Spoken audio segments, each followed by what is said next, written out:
Trendi i rritjes së shkurorzimeve është duke vazhduar në Kosovë. Në komunën e Gjakovës, ky trend sipas avokatit Egzon Doli ka filluar të rritet gjatë periudhës së pandemisë dhe rastet e tilla janë duke vazhduar me të njëjtin tempo. Realisht kemi një trend i cili pas periudhës së pandemisë ka pas një ngritje të dukshme dhe që i njëjti ka vazhduar edhe për vitet e tjera, dhe do të thotë edhe në vitin që po flasim ka një trend i cili dukshëm vëre që është më i madh se sa në raport me vite tjera. Avokati Doli thotë se çiftet që duan të përfundojnë martesën e tyre legjitime, fillimisht fillojnë me procedurat për ndarjen e patundshmërisë ose shkohet me padi nëse nuk ka marrëveshje. Procedurat ligjore të shkurorzimit do thotë janë në dy drejtime, fillimisht nëse ndërmjet çiftit ka një pajtueshmëri ose marrëveshje ndërmjet tyre, fillohet si propozim i përbashkët. Mirë, po megjithatë në pjesën ndërmuese të rasteve vetë fakti që vije deri tek shkurorzimi nuk ka pajtim mes çiftit,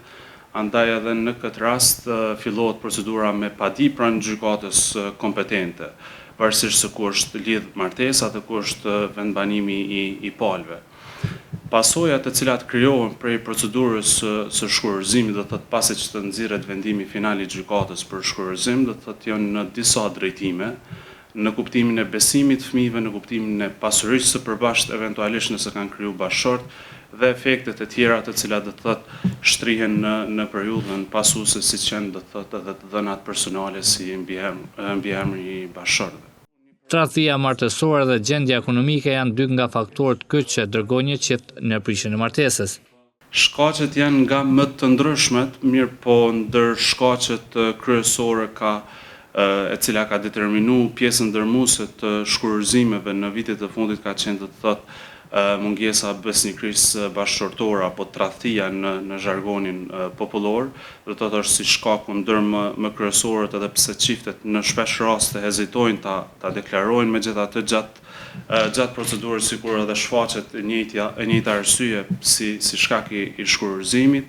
Ndër shkaqet e shkurorzimit ka qenë edhe periudha e pas pandemisë ku do të thotë ka pas një lloj të rritjes së antagonizmave të çifteve ndërmjet njëri tjetrit, pastaj migrimi, distanca faktike mes çiftit ka çu deri tek shkurorzimet të cilat janë filluar në komunën e Gjakovës. Do të thotë shkaqet sociale, ekonomike janë po ashtu një shkak tjetër që ka ndikuar në fillimin e procedurës së shkurorzimit. Por për dallim nga rënja e numrit të martesave në Kosovë, numri i shkurorzimeve është rritur në nivel vendi.